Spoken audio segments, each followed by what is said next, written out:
Dr. Daniel McClellan recently posted a video arguing that God lied to Adam and Eve when he told them not to eat from the tree of the knowledge of good and evil. The first lie told in the Bible happens in Genesis 2, verse 17, where God tells Adam, "You must not eat of the tree of the knowledge of good and evil, for on the day you eat of it, you will surely die." And according to the text of Genesis, that just doesn't happen. Later, Dr. McClellan gave a little more clarity, saying that God was using hyperbole. That's probably what's going on here. There was a use of hyperbole to try to emphasize the seriousness of the consequences. Adam ate from the tree of the knowledge of good and evil anyway, and then God went, well, I gotta punish you, and then rattles off all these other punishments that include ultimately death 930 years down the road, but is absolutely not a fulfillment of the original threat. So while I think very, very few people would call hyperbole lying, this is still something worth addressing. Now, I have no issue with God potentially lying. In fact, I think it's certainly a possibility in this text. An obvious reason to think God could have been lying is he applauds the Hebrew midwives for lying to the Egyptians. Additionally, Rahab the prostitute who lied to protect the Israelites was seen in a good light in many different texts. So one can certainly make the argument that there are certain situations where lying was perceived as a totally okay thing to do. Also, if it wasn't already clear, I think Dr. McClellan is a great scholar and I'd strongly recommend his videos. With that being said, I don't see this argument for God lying as a very strong one in this case. Forgive me if I'm wrong, but it seems like most of what the argument amounts to is God said they would die if they ate from the fruit. I can't think of another explanation for how Adam did not physically die. The serpent seems to say God was wrong, and therefore God must have lied. People can watch the video linked in the description if they think I missed something. I disagree with this interpretation for two main reasons. One, it doesn't make sense with all the data in the Genesis narrative. Two, I think Dr. McClellan's explanation involves a narrow way of understanding what death was to an ancient Israelite. We have to remember that we can't assume that the way we understand certain concepts today is how they understood it in ancient times. In support of that, I will cite from Dr. John Harvey Walton's recent dissertation that you can check out online for free in the description. To begin, the most obvious point is that the text never explicitly says God lied, nor does it say that Adam and Eve didn't die. There's no comment on it. One would think that this would have been important to point out. After they ate, we would expect to see something from God like, "I told you two youngsters that you would die when you ate from the fruit, but instead I'm just going to kick you out of the garden and take away your access to the tree of life." Some have argued that God gave them grace and allowed them to live, but we don't see a comment about that either. If we assume that they never died, like God said would happen, after eating of the fruit, the story goes on as if God never said anything about them dying. It's almost as if everybody just forgot that God said that. Or they did die and we're just missing how they died. The second obvious point is that it wasn't as if nothing happened to them. Something actually happened to them. They didn't literally physically die, according to our standards, but something happened that they didn't have before, which was that they became like God, which is why God said they couldn't have access to the tree of life. Dr. Walton points out from other texts in the ancient world that this is a big no-no. So the text kind of hints that the death which God said they would receive might be related to this thing that changed them. To understand what death is in this context, we have to understand what the reverse of death is to them. Order. Order was of utmost importance to those in the ancient Near East. They didn't have the security that we have today with the cushy jobs and the nice life. The unpredictable environment characterized by frequent floods and droughts necessitated order for agricultural and communal survival. The rise of early civilizations in this region required organized systems of governance, trade, and defense against external threats. Moreover, Their cosmological beliefs emphasized establishing earthly order as a reflection of divine harmony, aligning societies with the perceived will of the gods. In the text of Genesis, we see order and non order being explicitly manifested in a number of different ways. Genesis 1 is full of references to order. You can check out my video with John Walton if you want more on that. In the second creation account, it starts by the land being synonymous with a desert, which was the epitome of chaos. In fact, the desert is described as death in the ancient Near East. It says there was nobody to take care of the ground. God then orders the place by placing a garden with people to work the land. Then later, Cain builds a city which is stereotypical of order and safety. You can read Walton's dissertation of Genesis 1 to 11 and how that relates to order if you're interested. On the other hand, in the ancient Near East, death symbolized a descent into chaos. This descent involved feelings of loss, isolation, vulnerability, and a sense of otherness, much like the disarray and uncertainty one feels during extreme disorder. To put it in simpler terms, when situations got extremely chaotic, people would describe it as feeling akin to death, even if no one was actually dying. This is a way to express the intensity of the turmoil.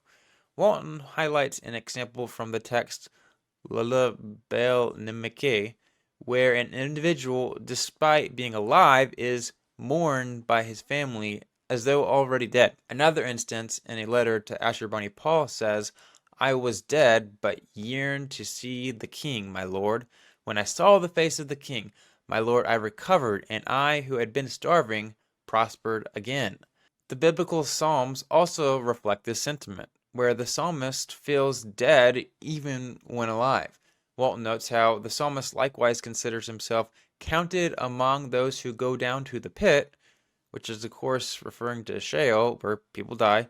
And then it says, and set apart with the dead, and claims that Yahweh brought me up from the realm of the dead, even though in both these cases he is still physically alive.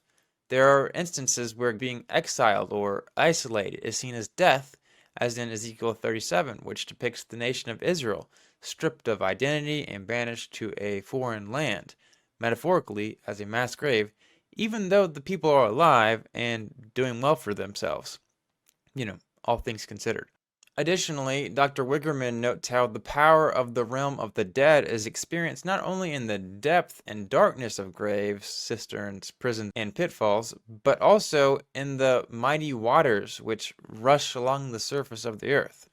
William Morin notes how in the old Babylonian version of Gilgamesh, Enkidu has died, so Gilgamesh changes into a chaotic state in order to portray himself as the same state as Enkidu.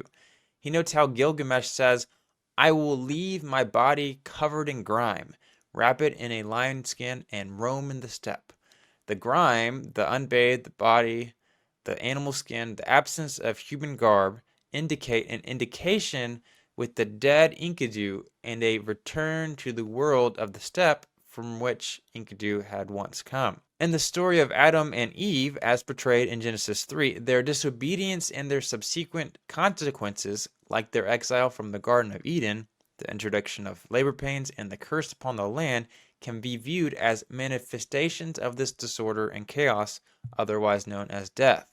Walton translates God's warning of death as this: do not take the divine ability to put the world in order, because if you try it, you will fail and fall into chaos, which is exactly what happens as Eve bears Cain, who kills Abel. Cain then builds a city, which, as mentioned before, signified order to the ancient Israelite, and then the world became such a mess of disorder that God sent a flood. You might ask how Walton gets from do not eat the fruit to do not take the divine ability to put the world in order. This is how he views what it means to take the fruit. John Walton Sr. describes it like this. Well, when you look at other places in the Old Testament where the knowledge of good and evil as a phrase, not the tree, but just as a phrase, is being used, it's clear that it's used in contexts of wisdom. And Eve, of course, herself identifies it as a tree that is desirable to make one wise. So I typically just call it the wisdom tree. You've got the life tree, you've got the wisdom tree. And the next important thing to understand is that wisdom in the ancient world and in the Bible very clearly is the pathway to order. Order is the highest value in the ancient world. And therefore, to find a way to order is important. And wisdom is descriptive of that way. It makes sense why Proverbs and Ecclesiastes both say that it's the fear of the Lord that is the beginning, the foundation of wisdom. Because if you don't fear the Lord, then whatever pathway, whatever wisdom you might have is not going to eventuate in order. And so, in that sense, it's a wisdom tree. Uh, as I said, God has created people in his image to work alongside him to bring order. That's clear with the language of to subjugate and rule. Those ideas, those are order bringing activities. The naming of the animals, order bringing activities. But the idea was that they were supposed to work alongside God as his vice regents to bring his order. The wisdom that they seize from the tree is wisdom that they want to use to make their own pathway to order, to establish an order that's centered on them, that brings benefits to them, that circles around them. And so they seek to be order bringers on their own. Walton argues even more extensively in his dissertation if you want to learn more. Also, bonus argument if for some reason you don't accept Dr. Walton's interpretation, Dr. Bruce Wells points to garden texts in Babylon where the leaders of the temple say the workers will die if something happens, but then they don't die, with zero indication that the leaders that said this were considered liars. There are a couple of texts that refer to death. Word is going out from one of these high temple officials to oblates who work in agricultural fields. So they're not working in orchards, they're working in grain fields where they grow barley mostly. And the order is you can't rent out part of the grain field you're responsible for to a sharecropper. So somebody who's not part of the temple personnel, but who might want to rent part of a field. The guy says, you bunch of oblates, you can't do this. You're not authorized to do this. And we, the temple, will lose money if you do this. So don't think you can rent out part of your field to a sharecropper. If you do, you will be put to death. To me, to my mind, based on what I know about how these temples operated, the death threat doesn't seem terribly likely. I mean, it's a little scary, but I don't think they would have put these guys to death. Number one, because it wouldn't have been a huge deal if they actually rented out part of their field to a sharecropper. The temple would have gotten involved, ended that deal with the sharecropper, and made sure that it didn't happen again in that field, and assigned somebody else to watch over the field. But secondly, the temple was constantly short of manpower. All these temples were, the economy was growing so fast, and the temple had so much land on its hands and so much economic activity going on that they couldn't keep up with everything they had to do. And temple oblates didn't have a great life because they were under the thumb of the temple, and they often ran away. So we have, any number of texts talk about runaway oblates. So I don't think the temple wanted to reduce its workforce by killing off some of its oblates. But this threat of death puts the oblates in a very scary position, and it means we are taking this very, very seriously. You'd better not do this, or you're going to be in big trouble. But we have, as I said before, we have a lot of these texts that say on the day, but other texts will just say if, like the one I just talked about. And these are what I call conditional verdicts. They say if a certain condition is fulfilled, then here's the verdict that will come down. And I see God's threat to Adam in the Eden story as a conditional verdict. He says, you can eat from all these trees. That's fine. That's great. But on the day you eat from the tree of knowledge, you will surely die. So it fits the pattern of the temple administration in the sense that it's the temple administrator, in this case, God himself, issuing an order to a temple servant and including in the order a conditional verdict about the punishment that will ensue if the servant disobeys. So I think that's another interesting connection. That's one text that mentions death. Another one is broken in all the most interesting places, and we can't read all of it, but it's about some kind of riot, I think, that was taking place in the city of Uruk, where one of these main temples is, and certain people had to be guarded, and they might end up getting put to death. And then the third one is directed at some of these temple priests I talked about. And it says that if they go work at another temple and they don't confine their work to the temple in the city of Uruk, then they will be considered to have broken their oath of loyalty to the king. And if you break your oath of loyalty to the king, there's a good chance you'll be put to death for that.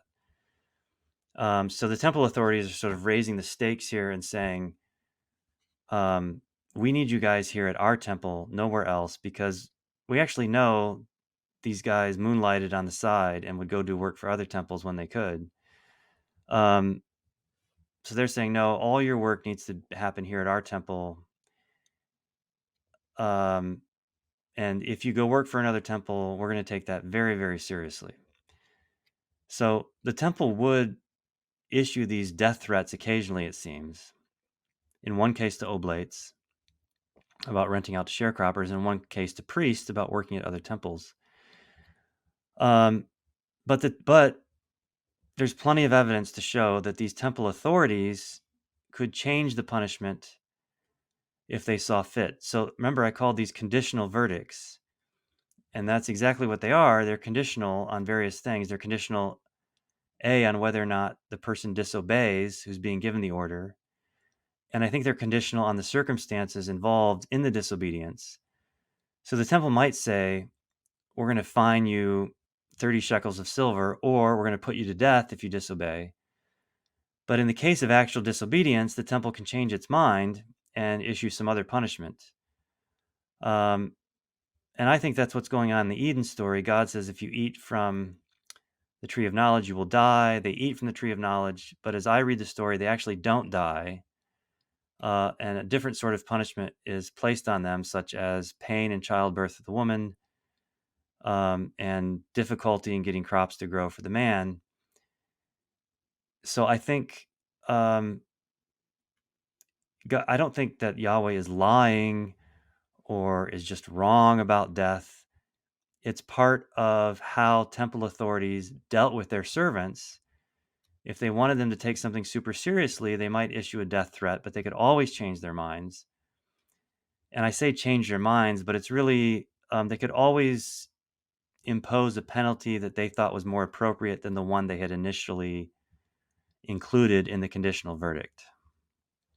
Uh, when we're talking about like Old Testament law, um, there's a lot of scholars that are talking about how they weren't necessarily like a specific set of rules to be used in like court situations. It was more of a kind of like a guidelines for like this punishment that would be a good fine, but it doesn't have to be that kind of thing. And it seems like a little bit of a similarity here as well with Mm-hmm. Babylon. Do you see that similarity, and do you think that has any relation there? I do, and I don't think you got that connection from me from reading any of my stuff. Anyway, I think that's a very excellent observation, because I do think there's a definite connection here. And as I read biblical law, I see it in much that same way. I think these rules were important, and they embody or are emblematic of what covenant loyalty to Yahweh is supposed to look like. But when it comes to the punishments in the laws, I would I would see those as the harshest penalty allowed by law, or the fullest extent of the law. So we might say, if you do such and such today, you get up to 20 years in prison. But there are always negotiations that go on. You might reach a plea agreement. The judge might sentence you to something less. And for much of biblical law, I think this is what's going on. I think this is the case with other ancient Eastern law codes as well. The punishments listed tend to be the harshest punishments allowed by that particular legal system. Now, when you get into certain priestly texts, like Numbers 35, you'll see things like In the case of intentional homicide, you're not allowed to accept a ransom payment in lieu of the death penalty. You really do have to put the person to death. And I think in that case, they're reacting to this standard tradition of allowing people to negotiate a lesser punishment in some fashion. And they're trying to say, in these very serious cases like intentional homicide, you really need to follow through with the death penalty and not allow some lesser punishment. But generally speaking, I would agree with your observation, or I mean, I don't know if this is your opinion, but anyway, I would agree with what you described and say, again, I think it's the fullest extent of the law. And I think, yeah, that understanding fills in some of the background for the conditional verdict in the Eden story, where the conditional verdict tells you what the fullest extent of the law is, but the authority, in this case Yahweh, can differ or diverge from that in the end. In this view, God is only a liar if using hyperbole and figurative language makes someone a liar. If literal physical death is not expected when God said, "You will surely die," then that certainly wouldn't fit the definition most people use of lying. And just to let you know, the texts that Dr. Wells bring up fit with the view that Dr. Walton is arguing for. In summation, Genesis 2 might possibly be describing God lying, but it probably doesn't, because death was being used to describe the chaotic state they became after eating the fruit. God didn't lie because they actually did die, just not how we understand death in the 21st century. Additionally, we have texts of people in garden contexts being told they will die and then they don't physically die, so we have specific evidence in this case in the exact same context, which pretty much proved that accusing God of lying shouldn't be our first option. If you enjoyed this video, like and subscribe. I will be going into more detail in Dr. Walton's views here, and I hope you guys will stay tuned to find out.